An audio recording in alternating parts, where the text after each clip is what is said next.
Même si les temps sont nuageux, oh le Dieu, même quand mon parcours est nuageux, mon parcours peut être sombre, moi je sais que tu es avec moi. Attention que je simbate, tu ne m'abandonneras pas. Oh, laisse que je reste dans ta présence, parce que ta présence vaut mieux que l'atmosphère. Ta présence vaut mieux que le vent. Oh Dieu, sois avec nous ce soir, pendant que nous serons en train de te rendre des multiples actions de grâce, parce que tu as été avec nous le premier jour. Tu as cheminé avec nous, et maintenant tu es avec nous ce dernier jour. Oh Dieu, que l'honneur et la louange te soient rendus. Nous disons Amen en acclamant très fort. Est-ce que quelqu'un peut acclamer très fort? Acclame encore très fort.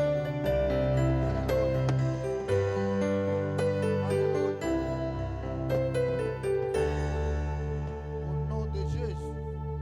Alléluia. Bien-aimés dans le Seigneur, que Dieu nous bénisse. Nous bénissons le Seigneur pour votre présence ce jour. Nous bénissons aussi Papa et l'administration pour nous avoir encore accordé l'occasion de parler de la part du Seigneur. Amen. Hein? Amen. Hein? Je crois que le Saint-Esprit va nous aider parce que j'ai un sentiment de louange et d'adoration qui m'anime, alors que la chorale soit aussi connectée, que nous soyons tous connectés à la même prise, de manière à ce qu'en lieu et place de quoi que ce soit aujourd'hui, que nous soyons de plus en plus en train de louer le Seigneur pour ce qu'il a fait, ce qu'il est en train de faire et ce qu'il sera en train de faire. Est-ce que quelqu'un est d'accord avec moi? Amen. Nous ne sommes pas le jour où il faut enseigner. Non. Nous ne sommes pas le jour où il faut de longues prédications. Non. Je suis venu exhorter quelqu'un en lui disant deux choses et nous allons rester en train de louer. La Bible dit quand l'Éternel amena les captifs de Sion, c'était comme dans un rêve. C'est-à-dire il y a des gens qui seront là en train comme de rêver parce que l'Éternel sera en train de faire de grandes choses à cause de ces instants de prière que nous avons passés en sa présence. Que quelqu'un me dise Amen. Ça sera comme dans un rêve. Au-delà de ce que tu as demandé, l'Éternel sera en train de surprendre quelqu'un chaque jour. Et nous dirons, ça c'est le doigt de l'Éternel. Et l'Éternel a secouru. Amen. Hein? Amen. C'est comme ça que je demande vraiment que le Saint-Esprit nous aide pour que nous restions dans cette atmosphère d'action de où nous serons en train de louer l'Éternel. L'Éternel qui nous a délivrés des griffes de Pharaon. L'Éternel qui nous a délivrés de la captivité de Babylone. Et que nous sommes maintenant des hommes libres. Un jour on dit à quelqu'un, venez chanter pour nous. Et ils répondent, comment chanterions-nous alors que nous sommes dans un état, dans une terre étrangère? Non, moi et toi, nous ne sommes plus sous l'oppression d'Abimelech. Moi et toi, nous ne sommes autorité des Babyloniens. Moi et toi, nous sommes libérés et d'Abimelech et de Babyloniens. Voilà pourquoi aujourd'hui, nous sommes censés rendre des actions de grâce. Bien aimé, de temps en temps, c'est de la maturité. C'est de la maturité spirituelle. En lieu et place de demander, tu commences à rendre grâce à Dieu. Ça, c'est de la maturité. Mais aujourd'hui, j'aimerais exhorter quelqu'un à laisser les sujets de prière à gauche et à droite et à pouvoir aujourd'hui rendre grâce à Dieu pour tout ce qu'il a fait pour toi pendant ces 3 semaines. Quelqu'un est d'accord avec moi? Voilà ce qui m'anime cet après-midi, ce soir. Et nous soyons de ceux-là qui bénissent. Pas voir pour rendre grâce à Dieu, mais qui commençons par rendre grâce à Dieu avant de voir. Parce que quand je serai en train de voir, je saurai que c'est la retransmission et c'est la rediffusion. Amen. Lorsque nous suivons un match dont nous connaissons déjà le score, même si le gardien quitte sa cage, il va se promener. Comme tu sais que le score était de 0 but partout, tu ne vas pas être effrayé. Amen. Hein? Quand les autres seront en train de constater que Dieu nous a visités, toi tu ne seras pas étonné. Parce que pour toi, ça sera de la rediffusion. Parce que pendant ce temps, tu as tellement accumulé et que ce sera de la rediffusion pour toi. Amen. Hein? J'aimerais que nous allions tous dans cette dimension de choses, que les choses qui vont venir ne vont plus nous surprendre. parce que l'Éternel nous les avait déjà accordés et pour nous, ça sera de la retransmission, de la rediffusion. Bien-aimé dans le Seigneur, ce que tu n'as pas suivi lorsque le journal passait, quand on va rediffuser, tu ne suivras pas autre chose de nouveau. Ce sera exactement ce que tu avais suivi. Et lorsqu'on dit que ta volonté soit faite sur la terre comme au ciel, cela veut dire on ne va rien changer. Ce que l'Éternel a décidé de te donner pendant ce programme, personne ne va y toucher et ça sera fait comme il l'a dit.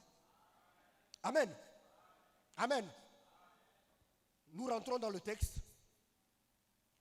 Rentrons dans le texte, bien aimé dans le Seigneur. Nous lisons, j'ai préféré prendre directement Genèse 29, mais je vais le lire quand même de 1 jusqu'à arriver à 11 parce que je vais parler de deux choses seulement et puis nous allons passer beaucoup de temps dans la louange et dans l'adoration ce soir parce que nous allons adorer celui qui, nous adorons celui qui est, hein, celui qui est.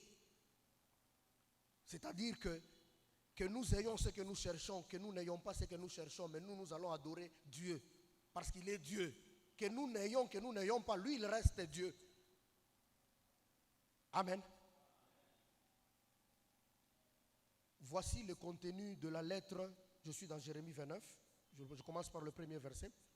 Voici le contenu de la lettre que le prophète Jérémie envoya à Jérusalem, au reste des anciens en exil, aux prêtres, aux prophètes et à tout le peuple, à ceux que Nebuchadnezzar avait amenés en exil de Jérusalem à Babylone. C'était après le départ de Jérusalem du roi Jéconia, de la reine des eunuques, des chefs de Juda et de Jérusalem, des charpentiers et des serruriers.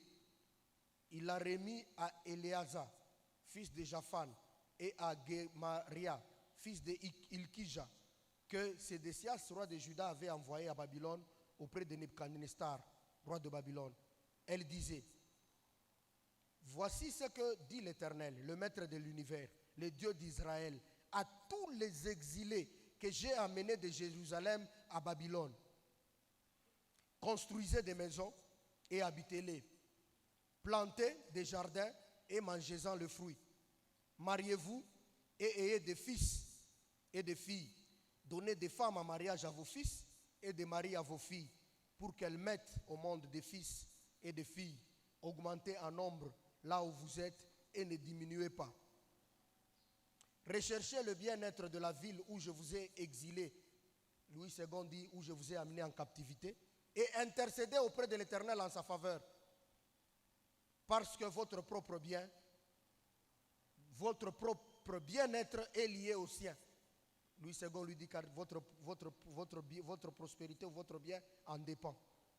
En effet, voici ce que dit l'Éternel, le maître de l'univers, le Dieu d'Israël. Ne vous laissez pas tromper par vos prophètes, ceux qui vivent parmi vous, ni par vos devins.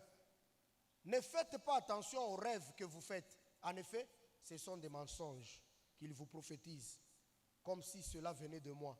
Je ne les ai pas envoyés, déclare l'Éternel. En revanche, voici ce que dit l'Éternel. Dès que 70 ans seront passés pour Babylone, j'interviendrai en votre faveur. J'accomplirai ce que je vous ai promis et en vous ramenant ici. En effet, moi, je connais les projets que je forme pour vous, déclare l'Éternel. Projets de paix et non de malheur, afin de vous donner un avenir et de l'espérance. Amen. Hein? Amen. Hein? J'ai voulu lire tout le texte pour que nous comprenions dans quel contexte Jérémie était en train de parler. Amen.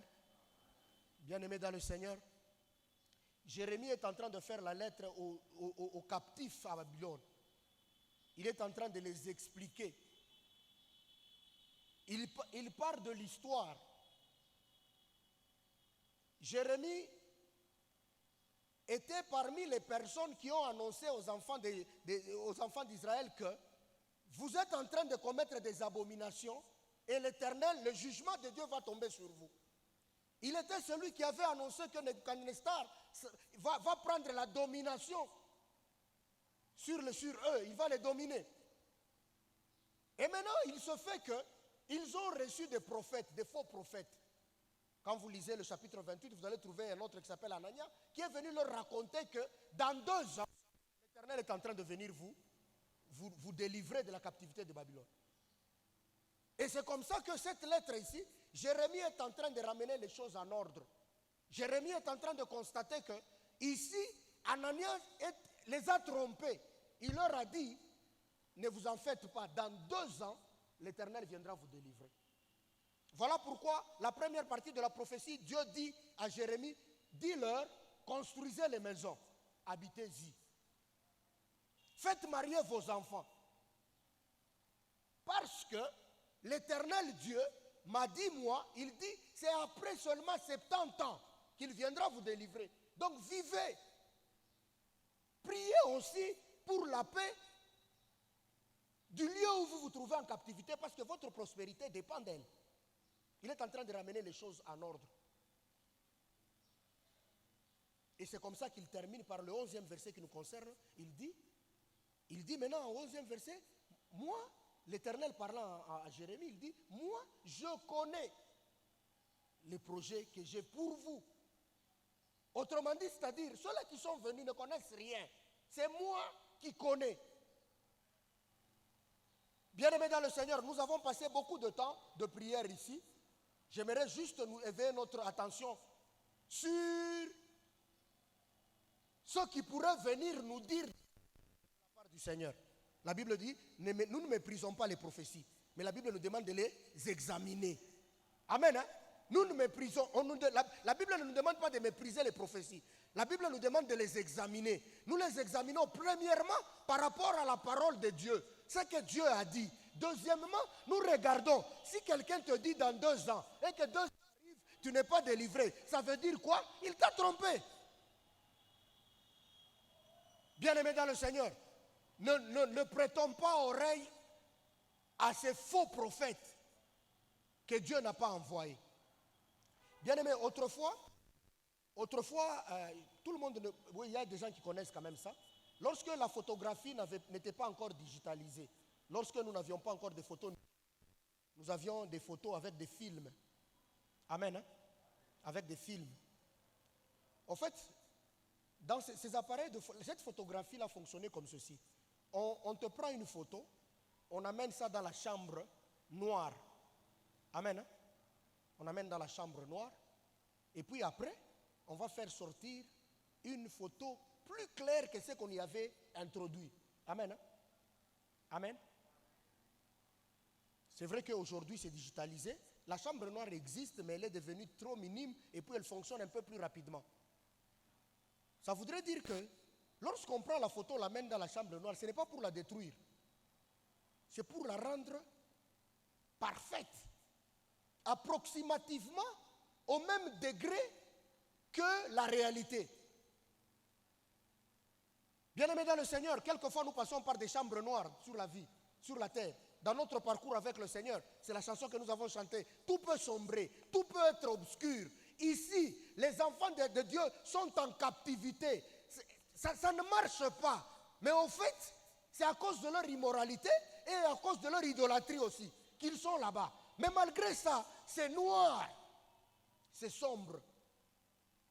Bien-aimés dans le Seigneur, lorsque Dieu dit au 11e verset, je connais, ça voudrait dire il connaît tout. Il connaît et ce qui nous arrive, il connaît aussi ce que lui a projeté pour nous. Amen. Hein? J'aimerais préciser les 2 dimensions de ce verbe je connais. Je connais. Quand Dieu dit je connais, il ne connaît pas seulement que l'avenir. Il connaît aussi ce que nous vivons au présent. Amen, bien-aimés dans le Seigneur.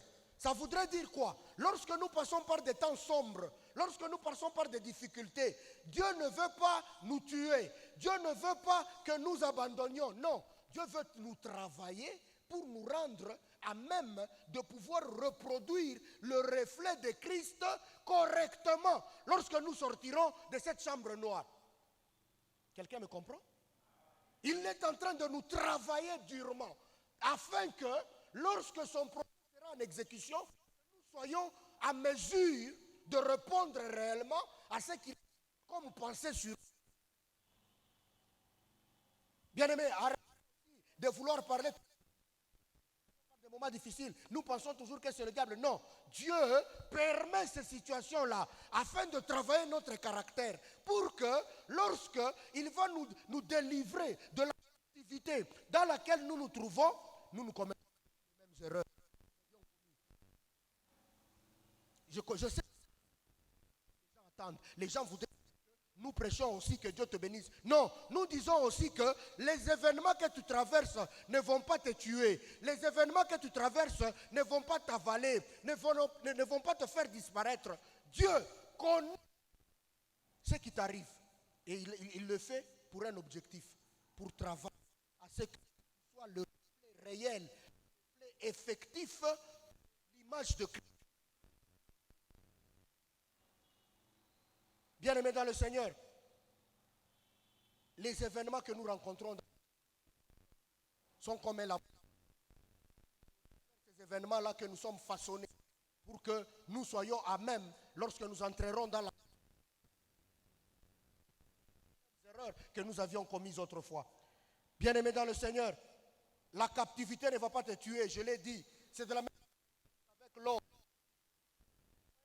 Il est paru d'or. Voir l'or briller. Mais cet or-là, dans le processus, il arrive à l'état de pouvoir s'émerveiller, il passe par le feu. L'or passe par le feu. Avant que nous n'apprécions l'or sur une montre, avant que nous n'apprécions l'or sur des bijoux, ou l'orfèvre travaille avec le feu. Seigneur, tout ce par quoi tu passes a un objectif. Lorsque Dieu dit, je connais les projets, c'est vrai, il connaît les projets, mais il connaît aussi ce par quoi tu passes.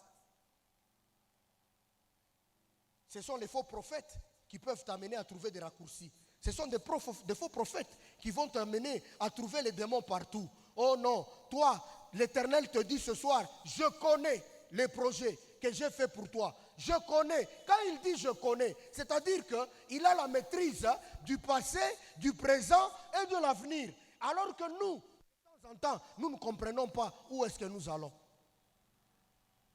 Bien-aimé, ce soir, j'aimerais encourager quelqu'un. Joseph disait à ses frères, vous avez formé des complots contre moi, mais l'Éternel les a changés en...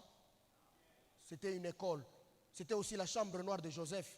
Joseph faussement accusé, il se retrouve en prison. Ça, c'est la chambre noire. Et Dieu savait. Mais il savait, mais il était en train de travailler. Il était en train de travailler. Joseph n'avait jamais dirigé, mais il a commencé par diriger en prison. Il était le représentant des prisonniers. Avant d'aller devenir le premier ministre, il a commencé par diriger les prisonniers. C'était le laboratoire aussi. C'était la chambre noire aussi.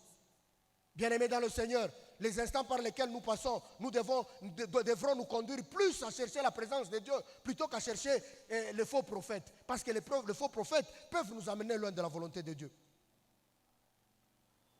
Romains 28 dit, toute chose concourt au bien de ceux qui aiment Dieu. J'aime toujours cette verset. Je l'ai déjà dit plusieurs fois du haut de cette chair. Je dis que tous les événements, la mauvaise intention de la femme de Potiphar était en train de travailler en faveur de Joseph. Mais nous ne pouvions pas comprendre que c'est une mauvaise intention dans le chef de la femme de Potiphar. Mais tout ça là, c'était en train de travailler de manière à ce que Joseph se retrouve en train de faire le stage de premier ministre. Mais où? En prison.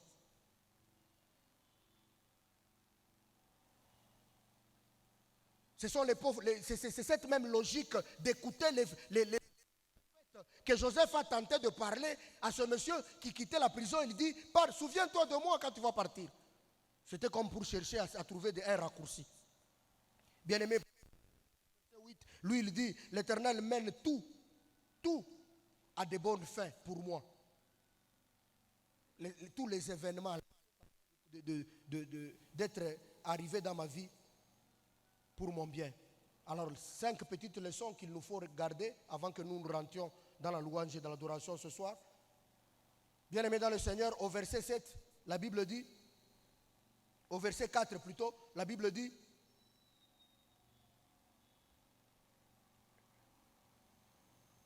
voici ce qu'elle dit l'Éternel, construisez des maisons. Bien-aimé, pendant que tu attends l'accomplissement des promesses de Dieu, tu ne croises pas les bras. Bien-aimé, ne croise pas les bras, ne croise pas les bras. Ne croise pas les bras pendant que tu attends que la promesse de Dieu s'accomplisse. Tu ne croises pas les bras. Tu ne croises pas les bras. Dans ça, tu attends, tu as un rôle à jouer. Autrefois ici, si Dieu t'a promis je ne sais quoi, tu as un rôle. Ton obéissance. Tu dois entrer en ligne de compte. Ici, le prophète dit, construisez des maisons, habitez-y, faites marier vos enfants. Ne croisons pas les bras, alors que nous allons... Il y a des gens qui vont dire, j'ai déjà prié, c'est tout. Non, fais quelque chose, bien-aimé dans le Seigneur. Tu as posé les actes de foi. Tu as posé les actes de foi. Si X avait eu l'emploi sans demande d'emploi, c'est son cas. Si Dieu ne t'a pas donné une révélation spéciale, toi continue à faire les demandes d'emploi. Ce n'est pas dire que parce que Dieu t'a promis le travail, tu vas rester chez toi, on viendra te chercher. C'est possible. Mais si tu dois en avoir la révélation spéciale pour attendre comme cela, mais sinon, tu as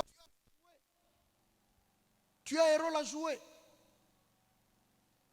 Tu sais que ce que tu veux apprendre, la fonction qu'il te faut, il te faut au préalable maîtriser, je ne sais pas, l'anglais ou l'informatique. Oui, c'est bien. Faire à ce que le jour de ton test là, on dit non, ce n'est pas grave. Nous allons te laisser de temps en temps aller à l'INPP apprendre l'informatique. Oui, si tu n'en as pas la révélation spéciale, apprête-toi, prépare-toi à être dans ce que tu veux que Dieu fasse pour toi. Ne croise pas les bras, ne sois pas oisif, bien-aimé dans le Seigneur. La deuxième leçon, prie, continue encore à prier. Même pendant que nous attendons la promesse, nous continuons à prier. La Bible dit, et ils avaient la promesse que 70 années plus tard, l'Éternel les délivrera. Mais entre-temps, l'Éternel, même le même Dieu, les demande, priez pour le pays dans lequel vous vous trouvez, pour sa paix. Pour sa paix. Car votre bénédiction en dépend, car votre prospérité en dépend. Ça veut dire, bien aimé, pendant que nous attendons, nous continuons à prier. Je prie avant de voir. Quand je vois, je prie. Après avoir vu, je prie encore. C'est vrai qu'avant, ce sera une demande. Quand j'aurai vu, ce sera l'action de grâce. Et puis après, ce sera encore la louange. Mais au moins, je prie. Bien aimé, n'abandonnons pas de prier parce que nous allons terminer ce programme et dire que non, j'avais déjà prié. Non, prie. Celui qui veut encore voir les promesses de Dieu se réaliser dans sa vie devra continuer à prier encore pendant qu'il attend. Je suis en train d'aller très vite. J'ai déjà dit, ne suivez pas la voie des faux prophètes. Et enfin, la cinquième des choses, c'est que l'Éternel dit, je connais les projets que j'ai pour toi. Quel type de projet? Les projets de paix et non de malheur. Il veut te rassurer que même quand tu passes dans les événements difficiles, ce n'est pas pour ton malheur. Ce n'est pas pour ton malheur.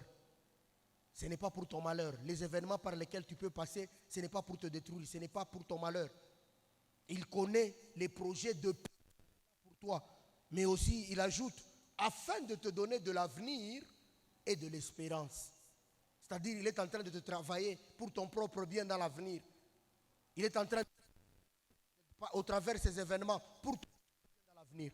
Bien-aimé dans le Seigneur, voilà les quelques conseils que j'avais à te donner pendant que nous allons terminer ce programme. N'abandonne pas de prier. Continue à prier. Continue à travailler. Pendant que tu attends les promesses de Dieu, travaille encore. Il a été demandé aux enfants, construisez. Faites marier vos enfants, faites ceci, faites cela. N'arrête pas d'être obéissant pendant que tu attends la réalisation des promesses de Dieu. Bien-aimé dans le Seigneur, Dieu connaît, il connaît avec précision. Jérémie, au début, au chapitre 1, il lui dit, je te connaissais quand tu étais dans le ventre de ta mère. Je te connaissais. Dieu connaissait même qui devrait se marier à qui pour que moi je sois né. Il savait. Donc il n'y a aucune dimension de ma vie qui peut échapper à Dieu. Dieu a la maîtrise totale de ma vie. La science ne me maîtrise pas. Parce que même la science elle-même peut se tromper sur un certain nombre de choses. Même quand je vais chez le médecin, les médecins qui m'excusent, ils posent un diagnostic. C'est-à-dire ils supposent. Ils procèdent par des suppositions. Pourquoi? Parce que le Créateur qui maîtrise sa créature. S'il y a quelqu'un qui te connaît très bien, plus que toi-même, c'est Dieu. Il te connaît très bien. Et il connaît qu'il a un plan merveilleux pour toi. Obéis seulement. continue à prier, continue à compter sur lui. C'est comme ça qu'un jour, tu diras Rehoboth. Rehoboth,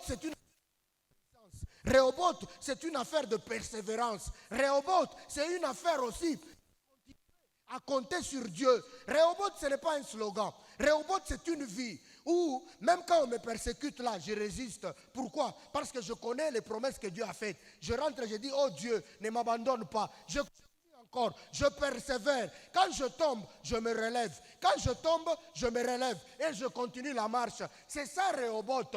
Parce que Rehoboth n'est pas donné pour des défaitistes. Les gens qui perdent, au premier obstacle, ils abandonnent. Non.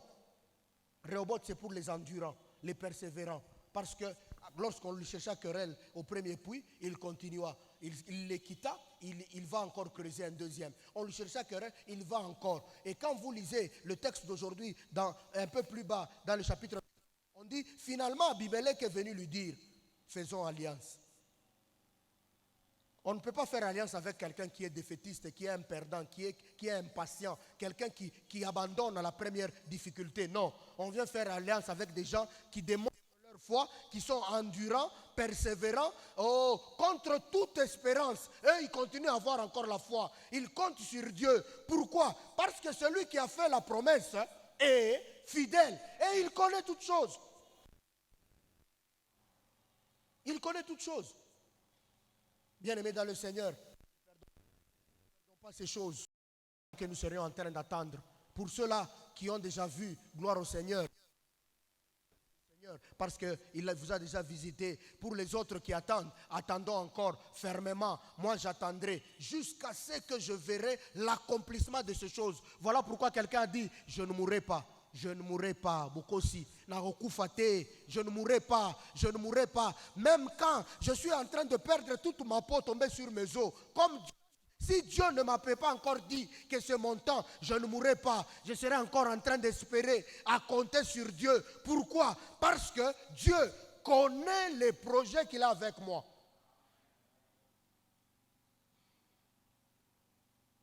J'ai terminé, bien-aimé dans le Seigneur. Voilà les deux rappels que je voulais te rappeler. Mais maintenant, nous allons passer tout le temps qui nous reste. Nous allons le passer dans la louange et dans l'adoration. Bien-aimé dans le Seigneur, laisse aujourd'hui, je te propose juste qu'aujourd'hui tu ne parles pas de ton besoin à Dieu. Dis-lui seulement, notre Père qui est aux cieux, que ton nom soit sanctifié, que ton règne vienne. Oh, pourquoi? Parce que le Dieu qui connaît tes projets n'a pas besoin que toi tu l'informes de ta situation. Il connaît. Mais ce dont tu as besoin, c'est de le louer. Oh Dieu, je te loue pour tout ce que tu as comme projet pour moi. Ce que je connais, ce que je ne connais pas. Je sais que ce sont des projets de paix, de bonheur, afin de me donner de l'avenir et de l'espérance. Est-ce que quelqu'un peut accepter de passer ces instants dans la louange, en train de louer le Dieu Tout-Puissant? Et Jérémie lui-même dit, c'est l'Éternel, le maître de l'univers. Le maître de l'univers. C'est-à-dire que tout ce que nous voyons, c'est lui le maître. Il maîtrise et l'atmosphère, il maîtrise et le climat. Il maîtrise ta santé et ta situation économique. Il maîtrise tes études. Il maîtrise ta progéniture. Il maîtrise tes fiançailles. Il maîtrise même ton travail. Donc c'est-à-dire quoi? Tout ce dont tu as besoin, Dieu maîtrise ça. Le maître de l'univers. Il continue, il dit, le Dieu d'Israël. Oh, le Dieu d'Israël. Moi j'aime bien le Dieu d'Israël. Oh, il est le Dieu d'Israël. Pourquoi? Parce qu'il est le Dieu d'Abraham, d'Isaac et de Jacob. Et moi, je suis qui? Je suis co-héritier et j'appartiens à cette même lignée-là, au travers de Christ. Et j'hérite de toutes les promesses. Le Dieu d'Israël. Le Dieu d'Israël et le Dieu de l'univers. Je te propose une position. Si tu ne peux pas te mettre à genoux, mets-toi debout. Mais j'aimerais que tu rendes l'action de grâce ce soir à Dieu pour tout ce qu'il a déjà fait dans ta vie, ce qu'il est en train de faire maintenant et tout ce pourquoi tu as prié. C'est vrai que nous allons y aller par des sujets de prière, mais j'aimerais d'abord que tu te plonges dans cette adoration-là maintenant. Dis-lui merci. Oh, d'ailleurs, ce programme, quand on l'avait annoncé, toi tu avais peur. Tu ne pensais pas que tu allais tenir, mais tu comprends que tu as tenu. Nous avions eu 3 modules et tu étais venu au moins à un module chaque jour. Bien-aimé dans le Seigneur, bénis le Seigneur parce qu'il t'a gardé. Les orateurs qui sont venus venus t'exhorter, ils ont prêché, et toi tu as cessé de Dieu. Tu as pris un certain nombre de décisions. À partir de ce moment de prière, bénis le Seigneur pour ce programme. N'attends pas la musique. Commence à dire merci au Seigneur. Mais dis merci au Seigneur. Merci au Seigneur. Je veux que tu te dire merci au Seigneur. Ce n'était pas facile. Ce n'était pas facile pour toi. Le matin, 2 heures. À midi, 2 heures de prière. Et le soir encore, 2 heures. À jeûne. Ce n'était pas facile. Mais l'Éternel t'a soutenu. L'Éternel t'a aidé. Et que tu es là maintenant ce soir. Dis-lui merci. Dis-lui merci. Parce qu'il a été avec toi. Oh, je ne t'entends pas prier. Je